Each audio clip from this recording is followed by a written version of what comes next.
An Ting originally from Taiwan, from a city Hsinchu, which is 86 kilometers away from Taipei City. In school, she was a bright, fun-loving kid who always had a passion for the creative side of life. Typical of Asian parents, she was pressurized to go to the National Taiwan University to study chemistry with a minor in theatre. She continued her love with theatre by taking a Master in Music and a PhD in Performance at the Royal Academy of Music in London, UK. Enjoying UK life, she never looked back and embarked on a career as an international pianist, performing in such venues as Southbank Centre, LSO, Blue Elephant Theatre and the Berlin Academy of Arts.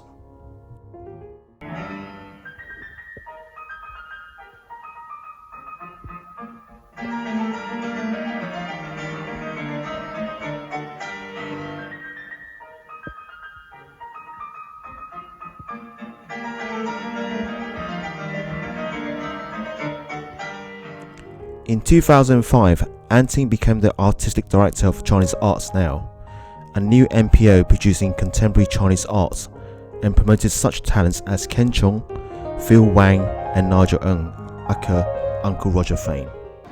I'm not a very good salesperson, you're all right. Anyone else know? Can you help your friend? Are you guys together in the same group? I take mixed pictures and I make them move. You take mixed pictures, you make them move.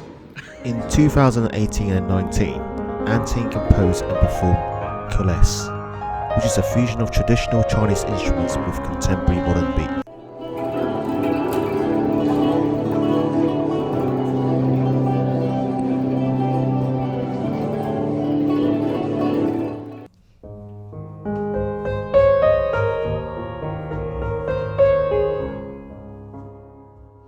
Here we have An Ting Chang. She's a pianist and she's going to talk about herself. She's also the CEO of CAN, Chinese Art Now.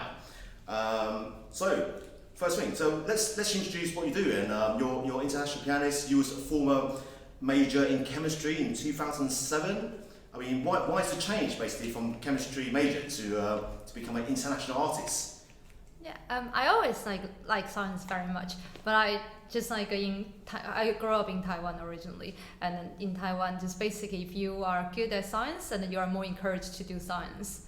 And so why do you continue with science basically? I mean, most Chinese, my parents say, go and study accountancy, go and study science. I mean, yeah, exactly. Why, so that's the idea. Basically, yeah, that's the idea. Kind of like I study science, there's a better future than arts basically. Yeah, but so I was like a good girl and studying science until university, but then I found I really have very strong passion for music, and I can't imagine myself not carry on playing the piano and doing music, working in arts.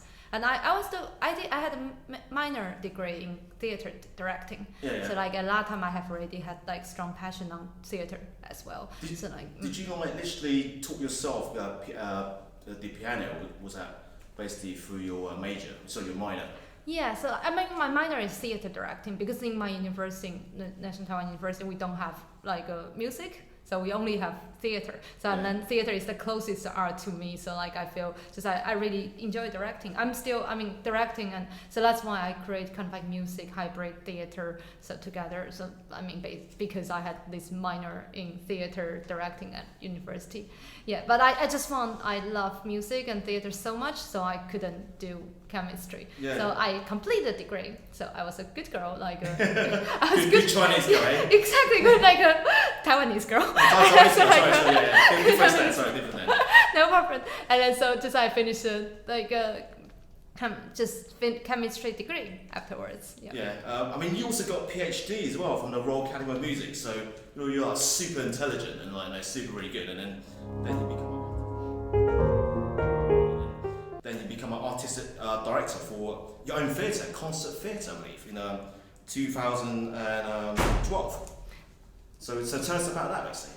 Yeah, so it's basically when I started my PhD degree, I wanted to create concert together with concert theater hybrid. Yeah. So I want to have a musician play alongside actors in the theater. So basically I just have lots of ideas about how I can make music more accessible for people instead of like just people just sitting in the concert hall and clapped and then be silent and don't cough and so kind of like be quiet. So I want to have like a music more accessible, and that's a concert theater is what I was experimenting and to make music also a theater journey for the audience. Yeah. So I founded concert theater, and that was also a part of my PhD like portfolio. Okay. So it's to get, but because I don't believe in education in some way, I mean, not do I actually. Yeah. That's why I went to McDonald's before. Yeah. Exactly. I don't believe in kind of like if you do arts just like in a school, like academic environment. Yeah. So I want to just like I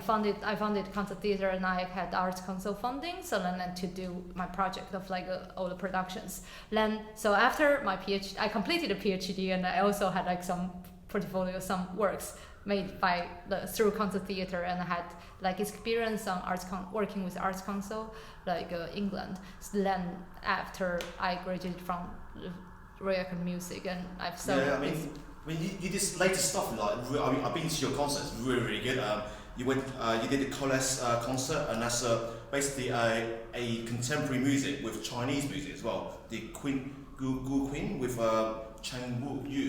Yeah. He was playing with you basically, and there was like a DJ there as well. Yeah. And it's very contemporary. So I mean, tell us about that basically. So.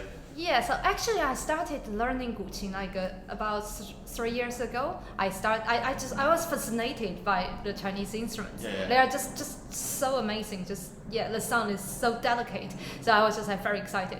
But then I found, okay, if I want to be a very good Guqin musician, it will take me another 10 years. So I decided, so I asked Chen Yu was my teacher. Yeah. I said, oh, why don't we work together? Yeah. So I play the piano, I play keyboard, and then you play You Guqin. was both very good at it. You was very comprehensive. Exactly. Yeah. So I don't play Guqin anymore. So I gave up Guqin straight away by working with her. And also I found like lots of time people think about Chinese instruments. They think about like very traditional way of like the Chinese instrument. That's what I mean. A lot of Westerns like they follow the stereotype basically. Yeah, and so you have to wear kind of like Yeah. a Chinese clothes and a costume and so like play Guqin. But I found the sound is actually fascinating, and it's actually very contemporary. And so if we use put that in contemporary context, it can actually sound just as contemporary as guitar, as like any other like Western instrument, but have its unique language. Yeah. So that's why I kind of like formed a group with Chen Yu and with a DJ as well. So it's a delight like working between DJ and Chinese instruments. Yeah. Yeah. And I mean, now you're the CEO of Chinese Art Now. I mean that's really good of you. So I mean, we contacted you like 2 years ago, in fact, actually, BCS actually. So, but you've been sterling work for all the Asian Chinese artists actually, and not only like musicians, but also comedians and other artists as well. So, tell us about the work there. I mean, and because of COVID as well. I mean, a lot of actors and artists are struggling at it. I mean, how are they surviving? I mean, and how are you helping them? Yeah, I think there are just two big questions here. So one is what we do. So like what we do is that we want to present the best British Chinese arts. That's our mission.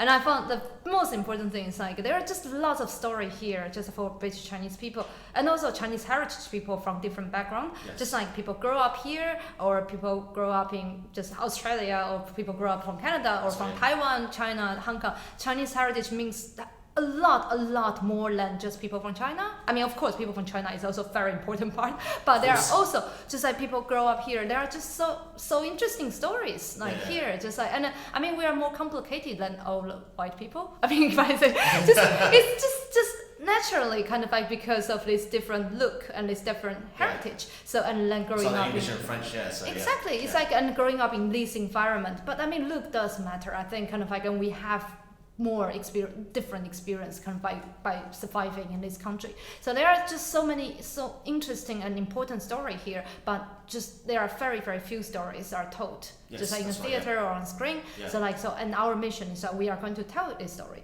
And we are not going to tell you the story about just like a traditional China, an empire, like a time, or that's what everybody is.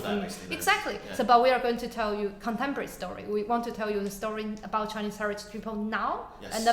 And we have like a Chinese Arts Now festival, so for 2 years already, and we present like more than 60 performances, and across different genres, because we want to just tell you just how different Chinese people actually are between you and me. Just like, I mean, we are so different between each other. It's not like we look similar, so like we are the same. So I mean, that's the idea. Your Mandarin's better than mine for a start, so.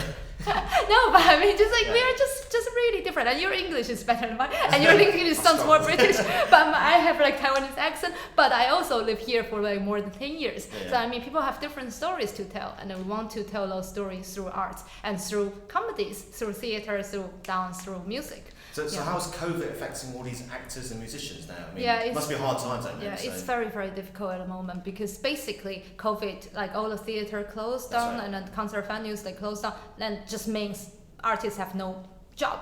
Exactly. Because like without any performance. Is self-employed or is that? Yeah, most most do they get artists. funding from that? I heard a lot of them not getting this.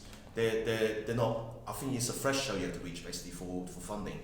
So I mean, I know a lot of artists are struggling actually, in fact. So exactly. So like, but the Arts Council and so kind of like a different organization, they are also just like finding different way to give like some hardship funding for the artists and during this time. And also, just I mean, we at the beginning of COVID, we also released like digital commissions for artists and to do. Although we normally do live performances, but for this period we commission some like digital arts. So for example, we have writer called Naomi, and she was writing Wei Dan from Wuhan, and that's a story. She was adopted here by white family, but her original family are from Wuhan, biological family are from Wuhan, and only since the outbreak of COVID-19, and she started to find everybody is talking about Wuhan, and that's kind of like get this kind of a memory out. So she created a fictional character called Jasmine, and then Jasmine is telling people about her feeling about growing up in a white family, but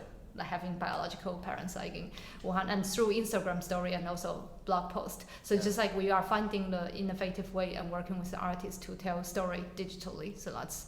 I mean, you get funding from the British Arts Council. I mean, are you getting distributing the money there to other artists as well? Exactly. So that's why we commission. So we commission, and also we will have Chinese Arts Now Festival 2021. So we are sure we are going to go ahead with that. And you hear that, guys? Go to Arts Council 2021. So exactly, Can Festival 2021. So kind of like in February. We are not very sure which day it is going to be and which venue it is, but stay in tune with us because we are. Exactly. As long as it's happening. Exactly. It will happen in any way. Yeah, like exactly. I mean, of course, we hope it to happen like live performances, but it's also possibly to be digital like performances. It depends on how COVID-19 is like next year. So you see, there is such a big uncertainty. So that means like it's very difficult to artists,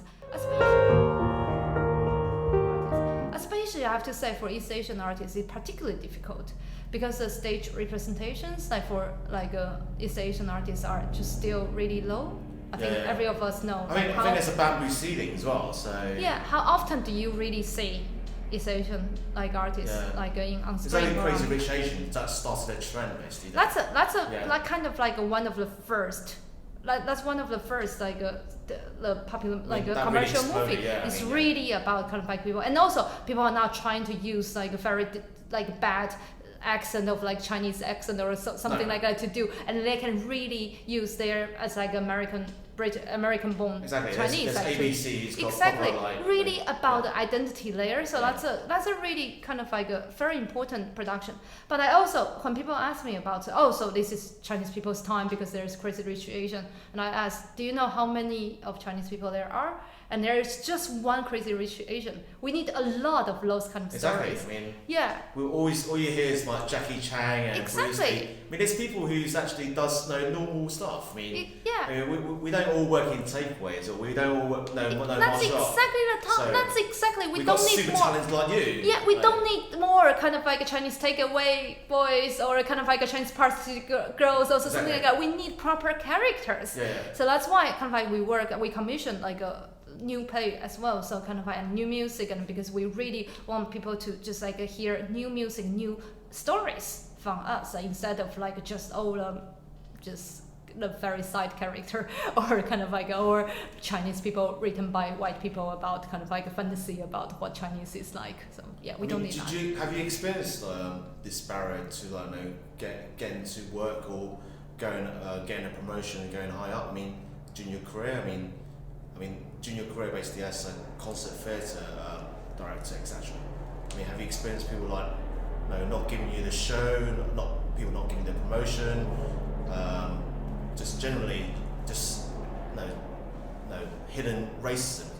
I think it's hidden racism is all the time. I have to say it's all the time. Okay. Because especially when I kind of like around this company, and I mean before it was more implicit, but now because I'm kind of like promoting, kind of like, oh, let's work on contemporary Chinese arts, and you will be surprised like how many people they really ask, oh, like are there good like Chinese artists? And I was just like really? want to slap their face, but I didn't. Yes, because I No, want to you prove. should. No, I agree with that. I want to prove by kind of like I want to prove by the works we do. Yeah. And also there are like at the beginning also people say kind of Chinese people are not funny. And I say, and that's the reason why I started working with like comedians, because if you laugh in our comedy night, that means like you think Chinese people are funny. Exactly. Actually. We've got Nigel only actually did Uncle Roger. It's got 5 million views plus now. So yeah, we got really talented artists, so and comedians, so which is all thanks to you guys. I mean, trying to start now and promoting them. So I mean, we are proud kind of like we work with like all the very talented artists. Like, that's kind of, I mean, but that means like because there are lots of like very talented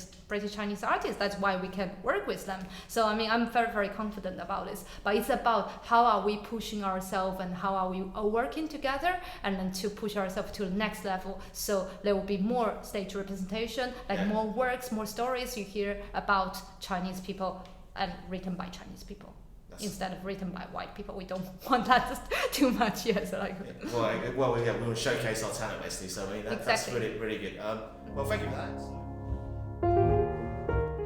Okay, I heard. Well, you just recently divorced, but I mean, you look fantastic. I mean, there must be loads of guys after you. I mean, perfect lady like you. I mean, is there loads of guys after you? I mean, can I join the queue or no? Yeah, I recently divorced, so like. Okay. Obviously, I'm saying that's a good thing, by the way. Yeah. No, I mean it's just I mean I actually got divorced kind of like 2 years ago, but only completed the process last year. So last year I completed. You guys weren't still living together, were you? No. Doing those years? No, I mean 2 years ago I separated and then but I don't know if you know like a divorce process is actually very complicated here. I'm not married, so I need a girlfriend first. Yes, maybe you can help me. I can tell you about divorce process, okay. So you know kind of after you got girlfriend, after you get married, and then when you are thinking about divorce, what you need to think about. I know you get like 50% of the guy's money, which is that's usually a good thing. So.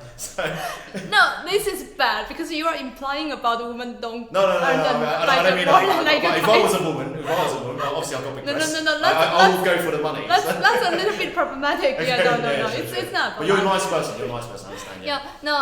So like in this country, if you are getting divorced, basically you need to wait for 2 years. Yes. After you separate for 2 years, and then you can divorce. And then before 2 years, then you have to say about like what's the problem the other person is. But my case is a very peaceful divorce. So it's good, and I feel it's just really good to face like kind of like what doesn't work. So like a marriage didn't work. Okay, great, and then we move on. And so I feel just. I mean, I don't have this kind of like feeling of.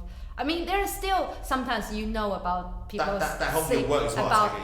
About kind of like women who get divorced, but I think it's just amazing. And even I feel kind of like people who get divorced, who got divorced, and I know about the whole story about like how complicated things can be. So does Hot Pot help you with the divorce?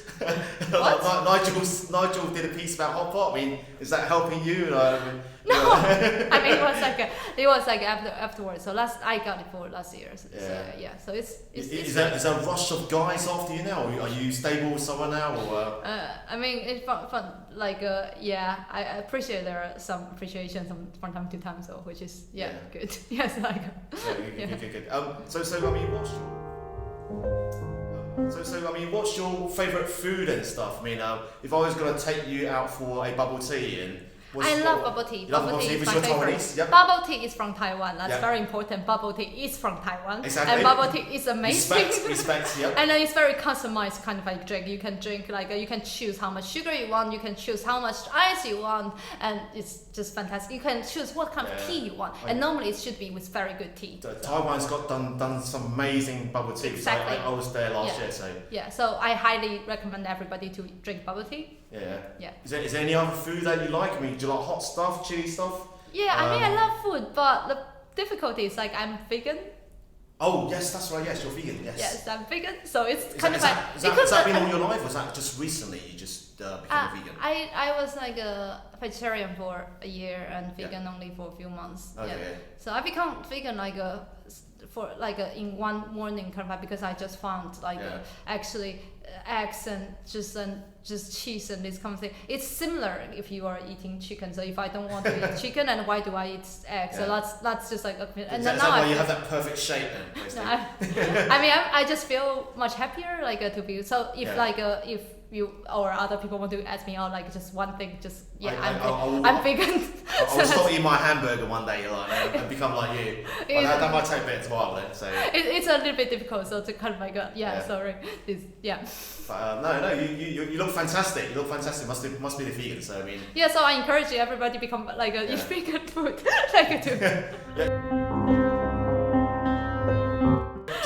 Do you plan to travel once the pandemic's over?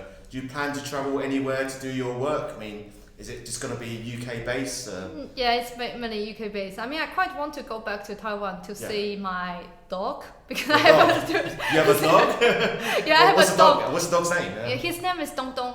Dong Dong. Okay. Yes, Dong Dong. Okay. He's a very very cute, lovely dog. Yeah. He's in Taiwan and he was sick recently. Oh, no. Yeah, so he's not because he's very old and his health is not great. So I really want to go back to see him. Yeah. But in Taiwan the quarantine rule is really strict. So I'm living in England. So if I go back to Taiwan, I have to have quarantine for 2 weeks and then without being able I think to bringing see. animals over the UK's quarantine is quite strict as well. So. Exactly, I can't really bring him here, but I really want to go back to see him, but I can't, so I feel really upset about this. Yeah. I didn't realise you missed your Dong Dong. So. Yeah, I miss my Dong Dong. Dong Dong has a sister called Ding Ding Ding. Dong Dong and Ding Ding. Okay. Ding Ding Dong Dong. Right. Yeah, so they are kind of like they were twins. Yeah, but Ding Ding is raised by other people, but Dong Dong is raised by me. So you got they're separated as well. Yeah, they're separated. Ding Ding and Dong Dong. They've been divorced. Oh my god. Exactly. What's going on? What's going on? Yeah. No, the world is just very difficult at the moment. You can't even see your dog. So Yeah, I think I like my dog sometimes, but. Oh really? Do you also have a dog? Only a picture one. But do you have any? I mean, when I was a kid, I have turtles. Do you have any turtles? Wu Gui, I don't have Wu Gui. I had a Wu Gui when I was in Hong Kong when I was. I always have dogs. You always love dogs. I love dogs. Yeah, so I'm a very dog person. Yeah. Yeah. I would love a dog if I see one. I think you look like a dog person. I look like a dog. You look like a dog as well. I fought like a dog, yeah. So I wolf like a dog. So.